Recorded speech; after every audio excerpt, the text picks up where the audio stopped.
Young athletes and their millions, the pitfalls of that much money. What is it about young guys coming into the league these days? What are the pressures on them that cause them to get into that position? I lost 2 houses back to back. I lost 4 houses. Man, you keep this up, you could be broke. I ended up to the point where I was broke. I'm just here to tell you, man, it doesn't last forever. Before you know it, I looked up, I was broke. Let's talk about ESPN's Broke. The film Broke is primarily based on the award-winning article How and Why Athletes Go Broke by Sports Illustrated writer Pablo Torre. Now before you come at me in the comments, at the time Pablo was an intern turned fact-checker at the publication, and he was looking for a way to get the attention of his editors. It came out in 2009. So, I mean, you were right out of school still. Yeah, I was working on that for like a year. Was that your idea or was it assigned or what? That was my idea, yeah. But I was just seeing, I was trying to write, and this sounds craven, but I wanted to write a 5,000 word feature. And I was like, I want to come into Sports Illustrated and work my way into getting what they call a bonus piece. Sure. The big back of the book long feature. And what I realized was, okay, they're not going to get me to do a feature on a person. That's not going to be what they see me as. So I got to pitch something. Well, who am I?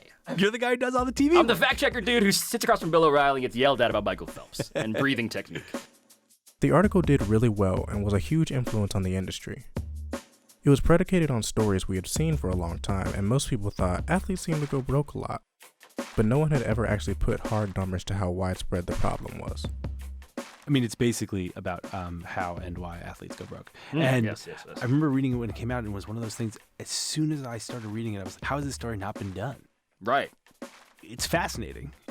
Everyone wants to hear about money and how money works at the highest levels. And it turns out in professional sports, for this quite awful menagerie of reasons, it works terribly. Yeah. The hard numbers were 78 and 60. By the time they had been retired for 2 years, 78% of NFL players had gone bankrupt or were under financial stress because of joblessness or divorce. And within 5 years of retirement, an estimated 60% of former NBA players are broke. These numbers were so staggering that ESPN came calling to develop the concept of the article into a documentary for their 30 for 30 series. I will say that we originally pitched it as a series. Oh, interesting. And that every week we would profile a different player. And there the vision was to make it about the people. And when it became a 90-minute feature doc, it became about the problem instead of about the people. And so we structured it basically in that way with the chapters. It was like, okay, here's your step-by-step guide how to go broke. Yeah. Because I, like you, had the same question. How the hell do you generate $50 million, $100 million, $400 million in revenue over a career, and it disappears? So, the same week ESPN debuted Broke, Pablo started his career at ESPN. Homer in the 13th inning. Woo! Back to you at the adults table. Yes, the adult table. Nice job, kid. Big finish. Here we go. When I was hired at ESPN, I was hired as a magazine writer, senior writer, which I still am. No TV included in the contract. But since then, I'm on my second contract now at ESPN. I've been there since October 2012, and now it's all folded in. And now he's evolved into the hallmark of ESPN that we have come to know. But I want to go back to the statistics of 78% of NFL players and 60% of NBA players, because those are the stats that made me want to do this video. Pablo's article was published in 2009, and Broke came out in 2011. But even in 2020 and 2021, these statistics are still being quoted as the reflection of current athlete finances. Anyone who's been paying attention to sports knows that a lot has changed in the decade since that research was published. Most importantly, the entire player empowerment movement. It's a movement that has seen athletes take ownership over their humanity, not only when it comes to social issues, but also athletes now have more resources and knowledge around finances than ever before.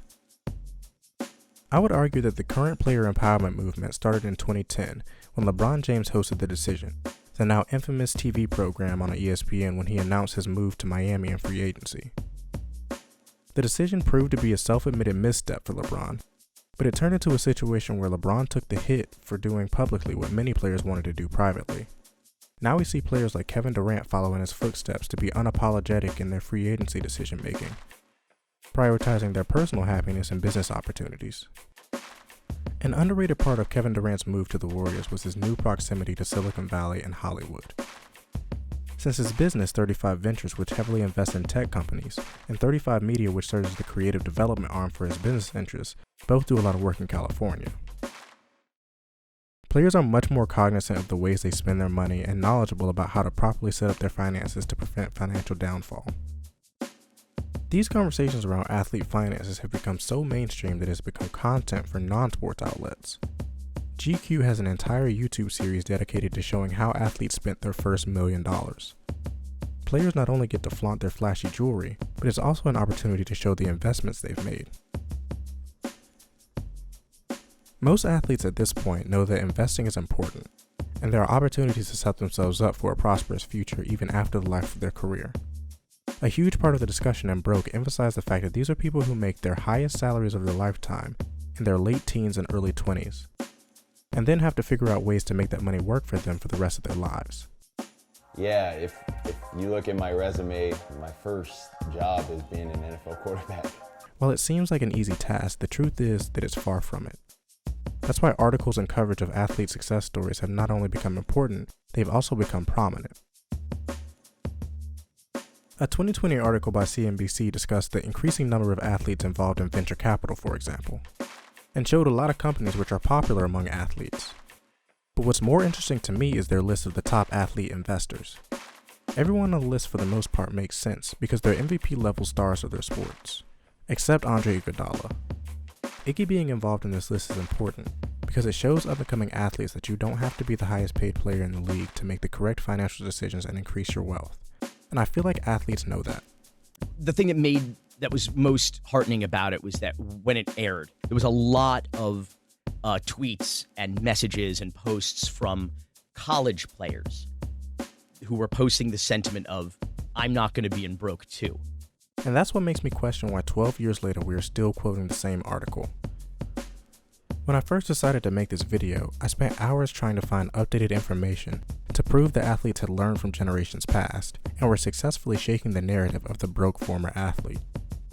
In 2020, it seems we hear more about players like Rob Gronkowski and Marshawn Lynch who have talked about the fact that they have never spent $1 of their NFL money, opting to live off the money from their endorsements. It's worth noting that back in 2015, there was a working paper out of the National Bureau of Economic Research, which did a very limited and controlled look at only NFL players and only those drafted from 1997 to 2003. They performed background checks to track how many of them had filed for bankruptcy in the 12 years since they were drafted. I've linked the paper down below if you want to see it, but basically it contained 3 major findings. 1. 15% of players had officially filed for bankruptcy within 12 years, which is much lower than Pablo's 78%. 2. Those bankruptcies start soon after retirement. And 3. The rate of bankruptcy showed no correlation to how much money the player had made during their career. While these findings were somewhat similar to Pablo Torre's 2009 article, he addressed the differences on a 2015 podcast episode. They said, the result of our comprehensive research on bankruptcy risk among NFL players is quite different from a widely cited Sports Illustrated article, which reported that 78% of former NFL players are bankrupt or under financial stress within 2 years of I retirement. think I read that article. So the key nuance or distinction, right, is what does it mean to be bankrupt / under financial distress? So if we rewind the tape to what I just said, this is the sample that they used. 892 men drafted in the NFL. Drafted. So their comprehensive sense of the NFL is based off of draftees from a very particular time period. You may ask, how many players in the NFL were not drafted? According to Elias, in 2013, 31.4% of players in the NFL were not drafted. And then the next line, which I had mentioned, right? Bankrupt or under financial stress.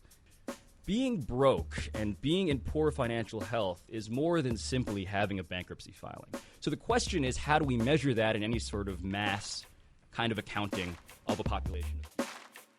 So realistically, we still don't know. There hasn't been any new research that I could find in the last 6 years about players going broke, but there definitely should be. And by the way, I want more research. I've asked for more research. That's why I wrote the story in the first place. That's why I'm very excitedly talking about this subject. Like Pablo, I hope someone comes through with new research. And when they do, I hope it's better than 78%. It's important for all of us who love sports to understand the realities of the players we watch and root for.